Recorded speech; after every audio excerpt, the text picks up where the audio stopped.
欢迎收听4月24号的迦南之声，我是思谦牧师平安。我们今天要来分享约伯记30章，失落软弱时就来祷告吧。此时此刻感觉到失落，感觉到软弱吗？那就来祷告吧。在刚刚我才刚经历了一个令人感受失落的时刻因为我在录这迦南之声的时候我好像完成了一件事情，我刚好录完了一集，结果一看，哇，我没有按下录音键不管我们是很专注，我们是有预备，我们是不经意，还是我们粗心大意，有时候那失落就是如此轻易的找上了我们。气自己好像也没用觉得没关系，再来一次，但心里就是有那种感受。这是不是就是我们日常的生活呢？在约伯他的生命经验当中，不仅是有这样的感受，更是有那说不出来，人很难解释，我们也不知道怎么去解释的生命现场。在29章、30章、31章的约伯记当中，其实是他跟他朋友们3次轮番上阵的对话之后，好像在彼此辩护，又好像在彼此问答，又好像在彼此挑战，又好像在彼此交流。然后第3次的对话之后，约伯好像做了一个他自己生命经历的结论，但到目前为止，他们好像都还没有找到答案。为什么会无故遭遇这样的事情呢？这样的事情是无故的吗？而这样的事情我们如何解释？在这样的事情当中，我们能够学到什么呢？约伯他在29到31章就讲到了他生命在这当中所发现的。29章讲到他期待他可以再回到那个过去的时刻。他期待他回到那过去的时刻，一方面是谁不期待自己能够回到那个光荣的时刻呢？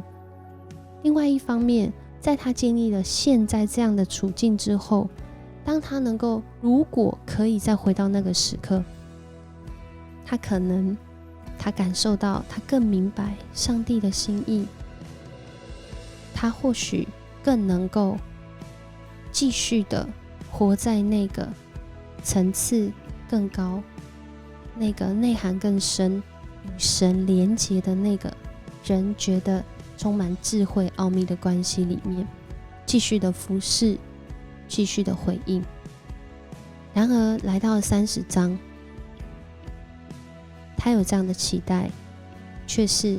正在一个很重伤害里面。他说如今他曾经觉得那些行恶有罪，甚至他看不起的人，但如今他的处境失去这一切，却是连他们的儿子都看不起他。处境完全的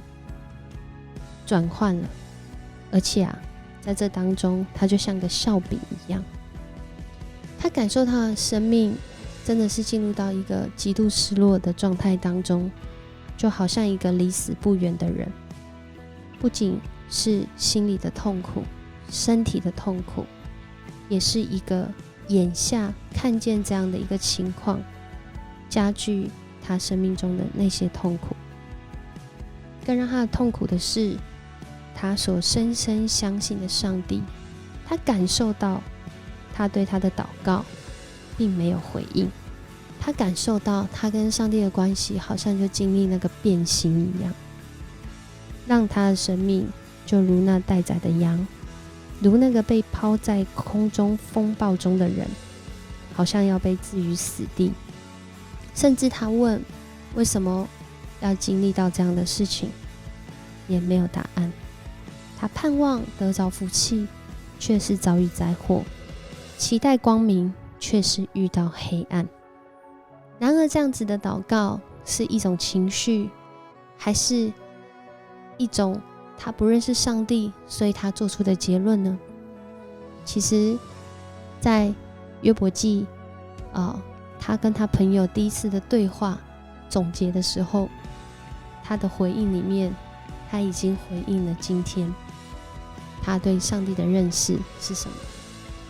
在第一次的对话当中，无论他3个朋友说的是什么，其实约伯他的回应就是：难道你们所说的我不知道吗？我也是亲身经历他的人啊，我跟他是什么样的关系，难道你们不知道吗？上帝就好像是一个密友一样，密友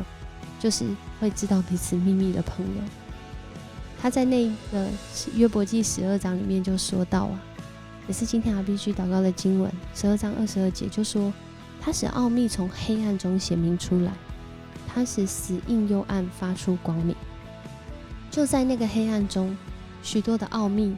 也就是人所想要寻得的智慧，就在那当中显明出来。上帝就在那死荫幽暗当中来发出光明。如果没有黑暗，我们怎么知道那光明有多亮呢？如果没有黑暗，人怎么知道那原来经历的光荣荣耀是多么的灿烂呢？其实他自己早就回答他自己现在的问题。可是那失落跟软弱真实的感受就是在这是个事实，没有办法逃脱。所以在这样的时刻，其实我们正被挑战，是一种如何在这样的境况当中持续的相信，持续的好好生活，特别是面对到我们失落的时候。2021年7月27号，一位叫做西蒙拜尔斯的体操天后应该不只是天后，她被说是体操天才。她宣告她要从2020东京奥运来退赛。在赛程开始的时候就退赛，引起了很多人的讨论。很多人讨论她不是因为她怯场了退赛，因为她实力不足退赛，或年老退赛。她是在一个很黄金的年纪的时候，就在这一届的奥运。我们都知道奥运4年一次所以她再来比的时候可能年纪又更大。但是她在那样的时候退赛，他在后来接受 CNN 采访的时候就表达说，当你处在一个高压的环境里面，就很容易疯掉。现在我需要顾及心理健康，确保身心里一切安好。他更进一步说我们不只是运动员，因为这位西蒙拜尔斯他是一个非常成功的运动员，他几乎是在3年当时的大大小小这个体操比赛就拿下了10面金牌，甚至发展出一种自己的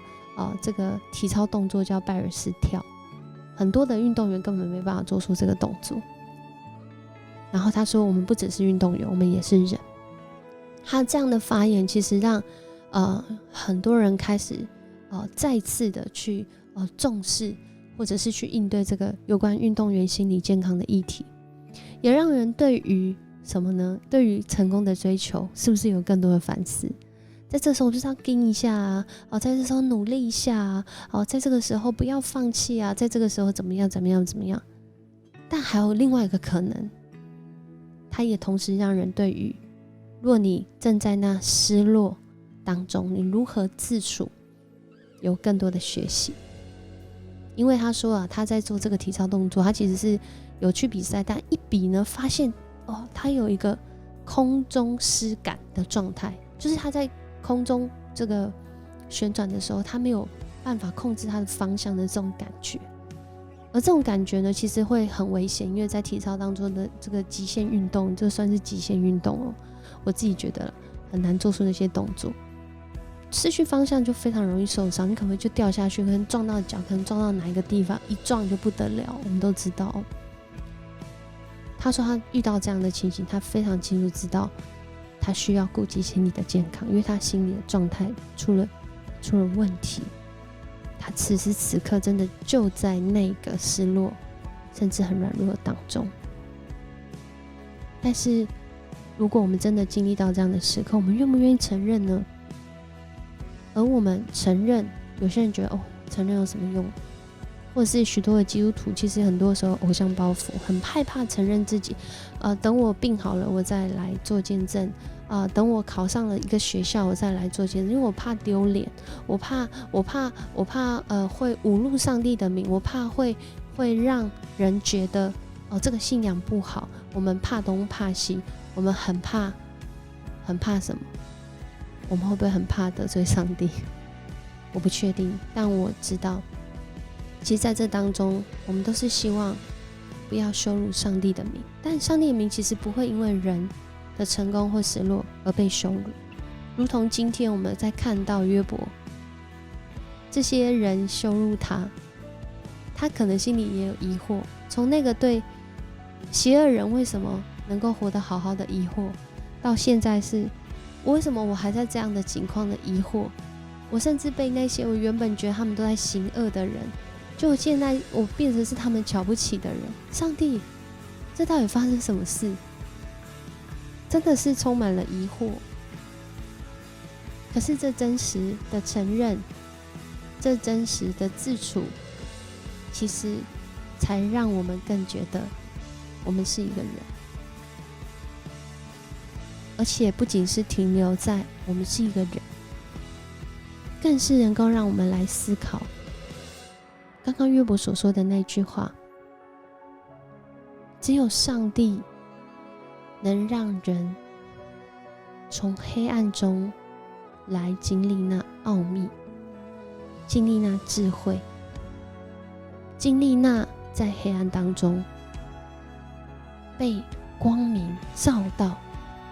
或者是经历到光明的那个感受，能够看见在这件事上面那个只有你知道上帝对你说话的方式跟意义。其实这个西蒙拜尔斯他不是第一个在奥运赛事上当众退赛的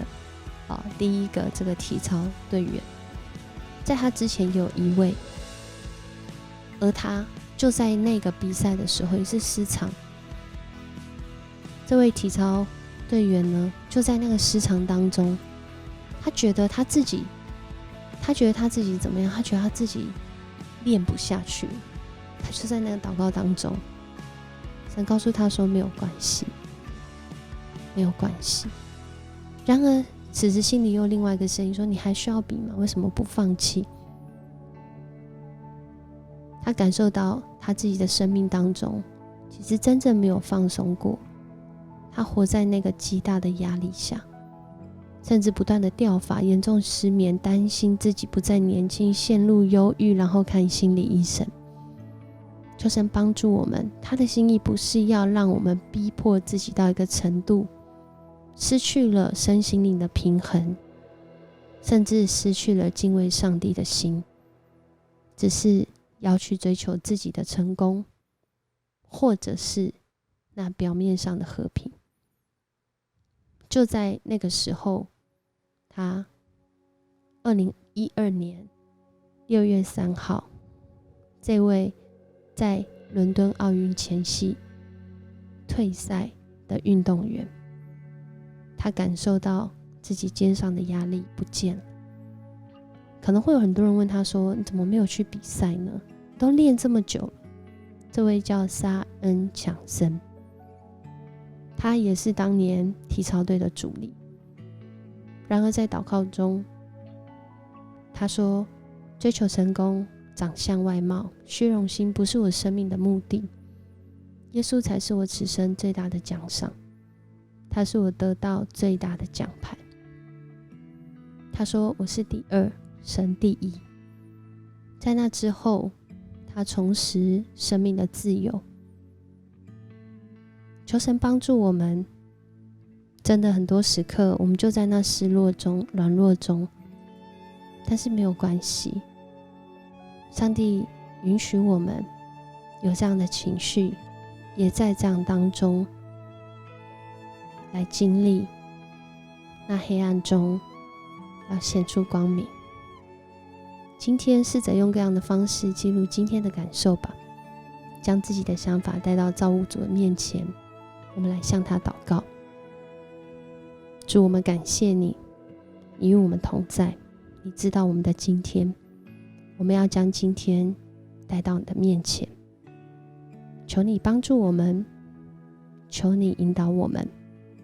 也求你启示我们。这样祷告，奉主耶稣的名求，阿们。很开心今天跟你一起分享迦南之声，愿我们不论在高山低谷，我们都认识这位接纳我们、爱我们，并引导我们走向永恒生命的神。我是世界牧师，我们明天见。